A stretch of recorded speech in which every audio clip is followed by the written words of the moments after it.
Hello, and welcome into the Star Wars Legends Lounge, the show that celebrates the books from Star Wars Legends. I'm Aaron Moats. It's allergy season where I live, and I'm sure you guys can tell by the sound of my voice. A little stuffed up, got a little bit of a frog in my throat, but we're going to power through today. Because on today's episode, we wrap up the Coruscant Knights trilogy. It's Patterns of Force by Michael Reeves, the next book in the Jax Pavin story.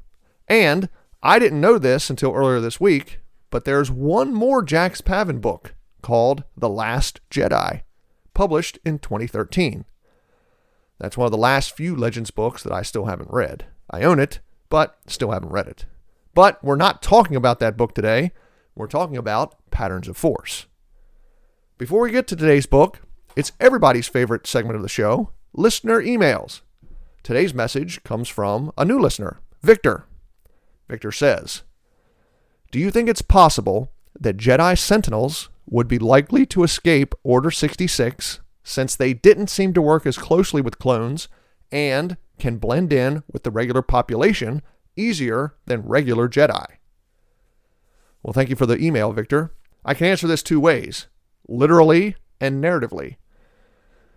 Literally, the answer is yes. But narratively, I think, is the more interesting way to look at this question. Let me start out by going over what a Jedi Sentinel is first, for those who may not be familiar with the term. In canon, a Jedi Sentinel is a Jedi that preferred working directly with the people throughout the galaxy, rather than studying the Force at a Jedi temple or taking specific missions assigned to them by the Jedi Council. Sentinels are similarly defined in Legends, with one small difference, being that Jedi Sentinels in Legends would typically use the Force in practical tasks like mechanics or medicine, criminal investigation, whatever. Basically, whether it's in canon or Legends, Jedi Sentinels weren't the ones meditating in the temples or performing official missions for the Order. Jedi Sentinels were out mingling with the people, helping them in their day-to-day lives. So, would it be more likely narratively for a Jedi Sentinel to escape the purge from Order 66? Again, yes, I think it would be easier. But for the most part, I still think the Empire would have hunted them down and eliminated them. I guess part of the answer to this question, Victor, would be, what does Order 66 consist of for you? Is it only when Palpatine's order turned the clone troopers against the Jedi? Or do you broaden the definition, and does it continue to include the era of Vader and the Inquisitors hunting down any Force users that escaped the Great Purge? If you consider Order 66 only when Palpatine turned the clone troops against the Jedi, executing the Jedi as they fought alongside them, then yes, my opinion is it would be much easier for a Jedi Sentinel to escape the Purge than a Jedi Guardian or Consular. The Jedi Sentinels weren't commanding clone troops for the most part, leading them in battle.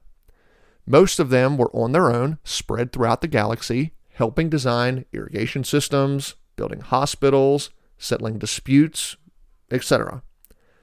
I, however, take a more liberal view of Order 66. To me, the Jedi Purge includes the years after the rise of the Empire, where Vader and the Inquisitors continue to hunt those that escaped the end of the Clone Wars. I know that's a minority opinion, but regardless of what time frame you consider constitutes Order 66, one thing that irks me is when we learn of other Jedi or Padawans surviving the Purge and making it into the original trilogy era and beyond. And that's in both Legends and canon. For the longest time, the only ones we knew of were Obi-Wan Kenobi and Yoda. Then in canon, we add Ahsoka Tano. All right, that's fine. Then Kanan Jarrus in Rebels. Then Cal Kestis in Fallen Order. Although, we do not know for how long Cal's story will continue in the timeline. He may not make it to the original trilogy era. And now we have Grogu, who was stolen away from the Jedi Temple on Coruscant when it fell and was being held captive for almost 30 years. It's not that I don't like these characters. I do. I really like them all.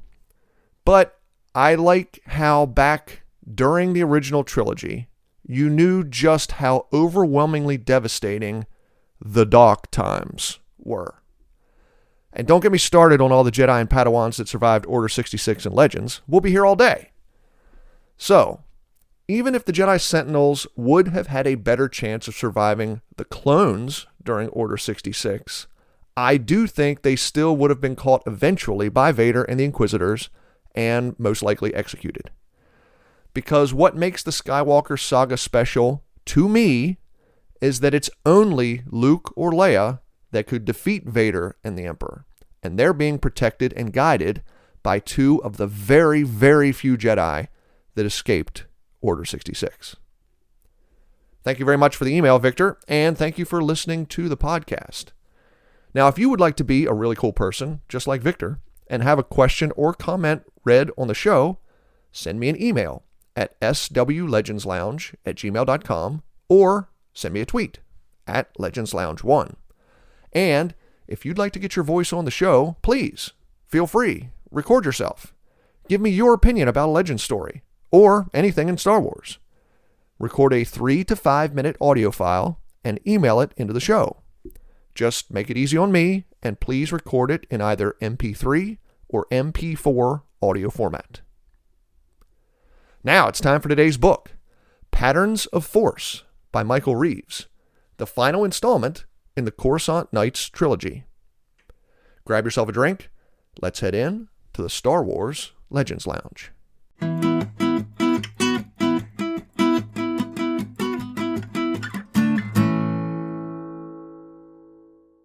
The story begins with Jax Pavin and his crew being visited by a member of the Whiplash organization named Tudin Sal. The Sakayan has a history with I-5 and Jax's father, Lorn Pavin. Sal says that when Lorn decided to go after the Zabrak Sith Lord, he entrusted Sal with the Sith holocron he stole from the Jedi Temple, and with I-5. Sal apologizes for not going to the Jedi after Lorn's death, but after he lost his business to Palpatine, Sal joined the Whiplash and pledged to fight the Empire. And Sal has a plan. Cut off the head and the monster dies, he says. Sal wants to use I-5 to infiltrate the Imperial Palace and kill the Emperor. The group erupts in protest. Den Dur and Hinium Rhinan think it's too risky. If I-5 was to fail, they could all become targets of the Empire. Deja Dewari points out that being a Jedi in hiding, the plan would be most dangerous for Jax. I-5 decides to think about it, but even he says that Jax needs insulated from the scheme. Since Jax may be the last Jedi, I-5 says, he's responsible for training new ones. I-5 tables his decision until he can get everyone's opinions one-on-one. In a nearby marketplace, a Force-sensitive teenager named Kaj Savaros is trying to find food while avoiding the Inquisitors, the dark side adepts that Darth Vader is using to hunt down any Jedi who avoided Order 66. Kaj is strong in the Force, but he's never had any training. He's dangerous to himself and to others. When the Force builds up in Kaj, he has a hard time keeping his emotions under control, releasing waves of Force to relieve the stress. Using the Force, one Inquisitor named Probus Tesla finds Kaj in the market and chases him through the underground streets. The two struggle using the Force, drawing the attention of Jax and Larenth Tarek, the Grey Paladin. Tesla chases Kaj down a tunnel where the teenager yanks a piece of a repulsor field generator off the wall, throwing it at Tesla, nearly knocking him out of the tunnel. Jax and Larenth arrive just as Tesla tries to hit Kaj with Force lightning, but the bolt bounces back off the unstable repulsor field and arcs back on Tesla. Believing the Inquisitor to be dead, Jax and Larenth find Kaj and whisk him away to Jax's hideout. Back at the apartment, Jax starts planning how to best start Cadge's training, while Rhinan continues trying to find out if I-5 still has the vial of Bota. Rhinan asks the droid about the Bota's ability to enhance a Jedi's connection to the Force. I-5 says that when Barriss Offee was injected with a Bota popper, she experienced an almost ethereal connection to the cosmic force. Barriss said she was open to the entire cosmic force, sensing people and events happening throughout the galaxy. Barriss sent I-5 to Coruscant with the last vial of the effective Bota to deliver it to the Jedi Temple, but I-5 never got a chance to do that. The Empire wiped out the Jedi during his voyage to Coruscant. So, I-5 decided to keep the Bota in case he found Jax, to offer the Jedi the vial in case he needed to use it. So, does this mean Jax has it? Rhinan asks. But I-5 is evasive. He won't give Rhinan a straight answer about the vial's location. Why? Rhinan wonders. I-5 says he doesn't want to give the Aloman any sensitive information in case Rhinan could be captured and interrogated by Darth Vader. Frustrated, Rhinan decides he must come up with another tactic in order to find the Bota. Later that evening, Pol Haas arrives. The Imperial Security Prefect is searching for the rogue Force user that attacked an Inquisitor earlier that day. Jax and the crew give vague responses to keep Haas from searching the hideout and finding Cadge hiding in a back bedroom. When Jax asks why Haas would come to them about the situation, Haas reveals that he knows Jax is a Jedi. But he doesn't care, he says. Jax's group helps people in Haas's district. Haas warns them that Vader is interested in finding whoever attacked the Inquisitor. If he can find the person first, Haas says, he hopes to smuggle him off-world, telling Vader that the person was killed, leaving no evidence. After Haas leaves, Cadge emerges from hiding. The group starts asking him questions when Cadge disappears in the Force. Curious, Jax and Deja realize that whenever Cadge steps behind one of Vesphalet's light sculptures, neither Jax nor Deja can sense him using their Force and empathic abilities. The phenomenon gives Jax an idea. If he can set up enough of Volet's light sculptures, he can hide Cadge's Force training. Reluctantly, Deja agrees to allow Jax and Cadge the use of Volet's old studio to set up the training site. Jax and Larenth set up the light sculptures around Volet's studio. They place Cadge in the middle of the circle and step outside. Jax tells Cadge to open himself to the Force, but the light sculptures shield Cadge. Neither Jax nor Larenth can sense the teenager. Satisfied that the studio will be safe to start Cadge's training, Jax has Cadge begin a series of Force exercises. As Cadge's training progresses, Jax asks Larenth about Tuden Sal's plan to have I-5 assassinate the Emperor. It could work, Larenth says, but it's more likely to fail. And if it does, it'll bring the Empire down on the Whiplash. Jax asks Larenth to set up a meeting with the leader of the Resistance, Tai Zon Yaman. Larenth leaves when the rest of Jax's group arrives at the studio. I-5 uses the situation to ask everyone their opinion about the assassination plot. Den and Rhinan vote against the plan. Deja votes for it. Jax tells I-5 he still has not made up his mind, but he promises the droid that he'll have an answer after he meets with Yaman. Larenth sets up the meeting for later that night and takes Jax on a circuitous route to Yaman's lair. Jax tells the Whiplash leader about the incident between Cadge and the Inquisitor and how he's hiding the boy. When Jax tells the Whiplash leader about Pol Haas's investigation, Yaman reveals that Haas is actually a member of the Whiplash. He's the organization's mole in the Imperial Security Bureau.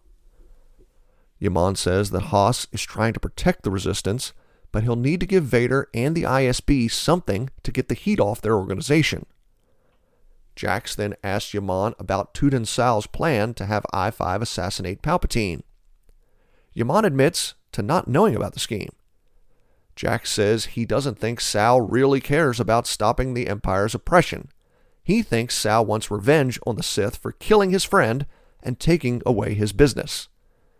Yaman asks Jax if revenge is also Jax's reason for considering the plan. When Jax admits to struggling with the answer, Yaman asks that if Jax can't answer the question, then how does assassinating someone make Jax's group any different from the Empire? Satisfied with Yaman's advice, Jax leaves and returns to Volet's studio. When he returns, Jax tells I-5 he will not approve of the assassination plot. When I-5 asks why, Jax laments that he wishes he could talk to his father. This activates a recording in I-5 that Lorne made before he went chasing the Sith Zabrak. Lorne said he never thought of himself as a hero, just that he owed the Jedi who sacrificed her life to save his. When the recording ends, Jax tells I-5 the assassination plot is on, but it won't be for the droid alone. Jax is going too. The next day, Deja, Rhinan, and Kaj head to a local market when they're trapped by 3 Inquisitors, including Probus Tesla. He's not dead after all. Larenth and Jax sense the danger and race to the scene. When they arrive, they team up and kill one of the Inquisitors, but a second gets the drop on Larenth from behind. Just as he's about to deal the killing blow, Kaj force pushes the Inquisitor, disintegrating him. In the commotion, Tesla escapes and reports back to Vader. The Dark Lord is intrigued, but tells Tesla not to worry. One of the members of Jax's group is a mole. They'll soon have Kaj, Jax, I-5, and the Bota. Jax asks Larenth to move Kaj to the Whiplash safe house, but they're ambushed on the way, drugged, and captured by the Inquisitors. When Yaman calms Jax to tell him about the kidnapping, the two realize there must be someone in the Whiplash organization ratting them out to the ISB. Jax sets up a rescue operation, disguising himself as one of the Inquisitors. He'll infiltrate the ISB, and then Deja and Rhinan will bring I-5 to the ISB, offering to exchange the droid and the Bota for Larenth and Kaj. When the 3 arrive, they're met by Vader and a line of Inquisitors. Vader asks them who has the Bota. Deja says she doesn't know, and then walks to the line of Inquisitors and unmasks Jax Pavin, revealing herself to be Vader's double agent. When Vader demands Jax give him the Bota, Larenth, still in custody, admits that she is the one who has the vial. Vader takes the vial of Bota and pours its contents into his chest plate. But instead of connecting the Dark Lord to the cosmic force, something weird happens, causing Vader to eject massive amounts of force energy throughout the ISB. One blast slams a chair into I-5. Another throws Deja into a wall, crushing her. A third kills one of the Inquisitors. Jax advances on Vader to try and keep the Dark Lord from destroying the entire building. He ignites his lightsaber and swings, but the blade rebounds off the Force, radiating off Vader. Just then, Yaman arrives with a group of armed Whiplash operatives. They frantically try to stop Vader, but nothing they do can penetrate his Force bubble. However, Rhinan can. Enraged that he never got to use the Bota himself, Rhinan rushes at Vader, grabbing at the Dark Lord, pushing him toward a blown-out window. The two fall out the window and vanish over the side of the building. In the aftermath of the destruction, Yaman offers to send Kaj to the planet Sheely to heal from Vader's mental torture. Den decides to stay with I-5 rather than go home to Sullust. Larenth rejoins the group, and the group moves to a new hideout. The story ends with Den introducing them to Amiri Allen, who says he's come seeking help. Time for a break. When we return, I'll talk more about Patterns of Force and the entire Coruscant Nights trilogy. I'm Aaron Moats. Stay tuned. You're listening to the Star Wars Legends Lounge.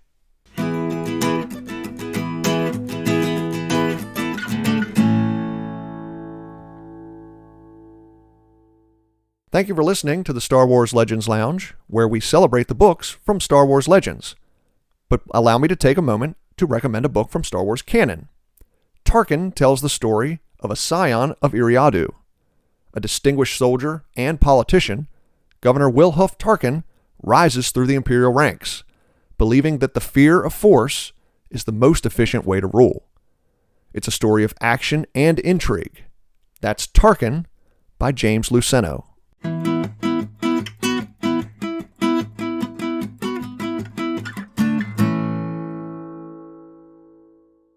Welcome back to the Star Wars Legends Lounge, the show that celebrates the books from Star Wars Legends. I'm Aaron Moats, and today I'm talking about Patterns of Force by Michael Reeves, the final book in the Coruscant Knights trilogy. When you go online and look up people's opinions and reviews of the Coruscant Knights trilogy, you'll see people have pretty positive reviews overall for the first book and this third book, Patterns of Force. Most of their opinions about the second book, Street of Shadows, are a little more negative. I'm the exact opposite. I think Street of Shadows, the second book, was by far the most interesting. These books take place over a couple-month period in the first year following the rise of the Empire and the destruction of the Jedi. But the books overall don't feel that connected to me. It's not one overarching story. They are three distinct stories that just so happen to have the same characters in them. The only thing that kind of connected the story, I guess, throughout the three books was the Bota, Jax learning more about his father, Lorne Pavin, and Vader searching for Jax. Now, the Inquisitors didn't show up until this third book, but Vader is looking for Jax throughout the entire story. I guess I just preferred the second book because I liked the investigation that was going on. I'm not going to go back over into that. You guys can listen to the previous episode. In this third book, it's Jax and the crew trying to hide a Force-sensitive teenager and some of the struggles Kaj has with the Force welling up in him. Now, 2 episodes ago, I mentioned that Michael Reeves put a Star Trek reference in the first book of the Coruscant Knights trilogy, Jedi Twilight. I wonder if the way he describes how the Force wells up into Kaj and then he has to just release it is also a Star Trek reference. It reminded me a lot of the movie Star Trek 3, The Search for Spock, when a young Spock is found on the planet Genesis and he's going through Pon farr. A lot of that reminds me of how Kaj describes how the Force feels inside of him, that it keeps welling up and then he just has to release it out into the world. I don't know. Maybe Michael Reeves is a huge Star Trek fan. Or maybe, at least in this one, I might be looking a little too far into it. I mentioned a few minutes ago the Inquisitors being in this book, and it surprised me. The first time I remember the Inquisitors were in Star Wars Rebels, which started airing in 2015, I believe. Around 2015. This book was published in 2009. And this is the first time I'm reading it. But this is the first time I can remember them ever mentioning Inquisitors in Legends. So I went to Twitter and asked Pablo Hidalgo, works for Lucasfilm, works for the Lucasfilm Story Group. And I asked Pablo if this was the first time Inquisitors had ever been used in the Star Wars universe. Thankfully, Pablo got back to me. And he said that Inquisitors first showed up in the Star Wars source book published in 1987.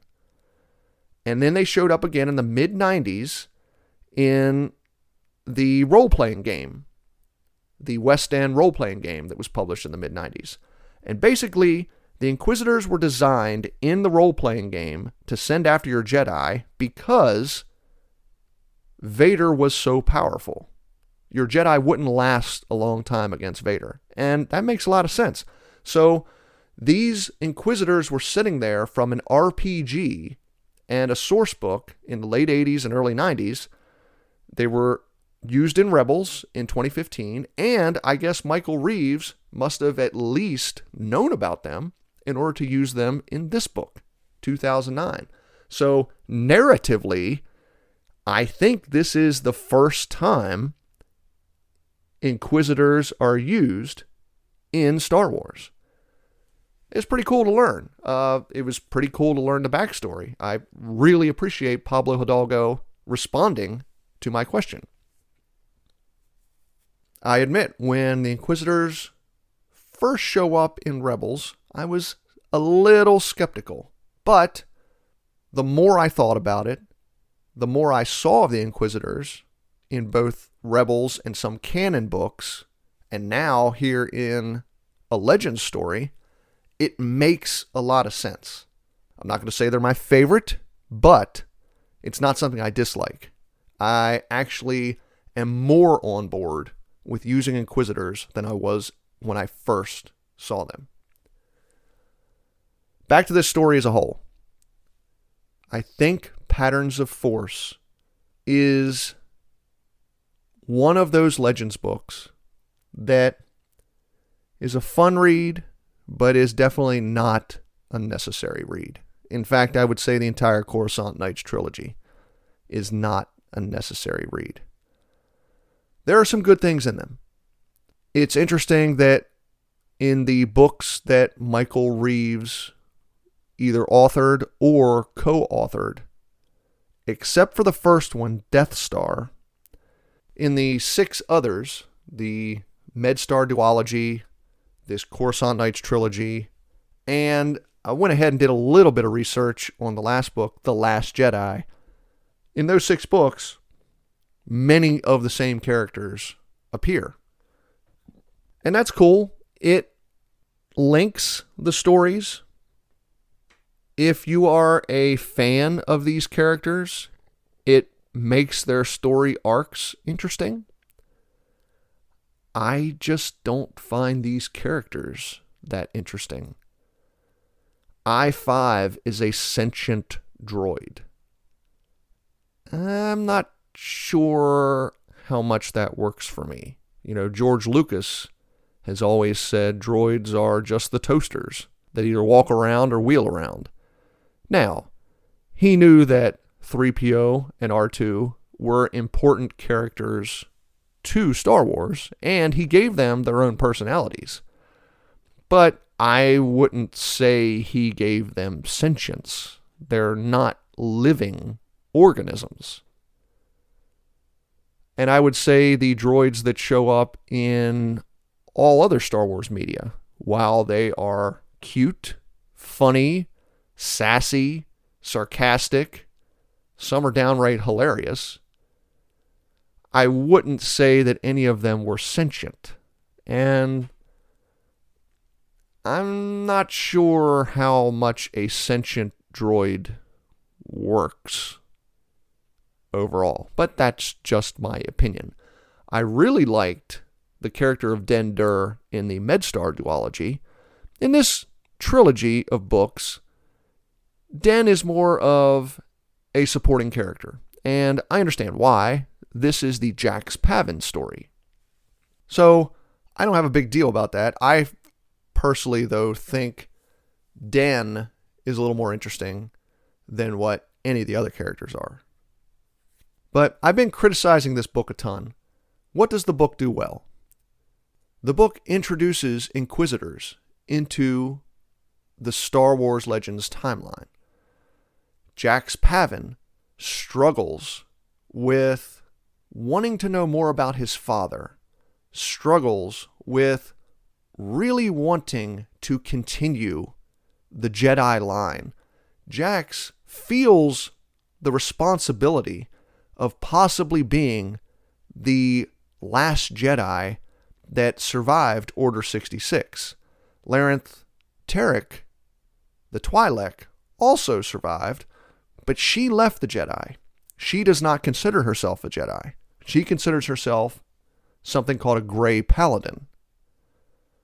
So for Jax, he feels the weight of responsibility of trying to find other Force users and teach them how to become Jedi in order to help people throughout the galaxy. The book does a really good job with that. The book does a really good job of giving us Jax's thoughts about that subject and his fears that he's not adequate enough to do this, or that either Vader or the Inquisitors will catch him and stop him before he is able to do this. That the book does really well. I'm just not so sure the plot of the book is that interesting. One last thing I noticed in this book, and it's toward the end.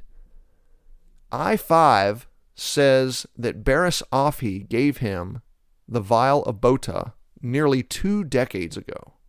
Now, at first I thought maybe the author was using the original Legends timeline that the Clone Wars occurred approximately 10 to 15 years prior to when the Clone Wars end up occurring in canon.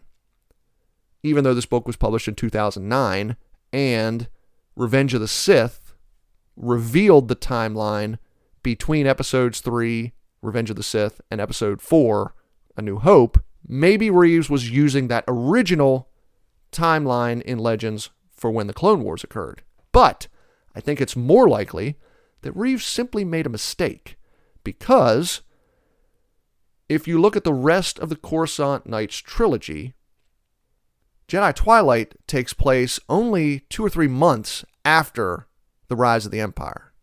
Street of Shadows takes place only 2 or 3 months after that. This book, Patterns of Force, takes place only 2 or 3 months after that. So at most, this book ends only about a year after the rise of Emperor Palpatine. I-5 received the Vial of Bota from Barriss Offee in the MedStar duology at the end of the second book and was sent to Coruscant to deliver it to the Jedi. The Jedi fell before he got there.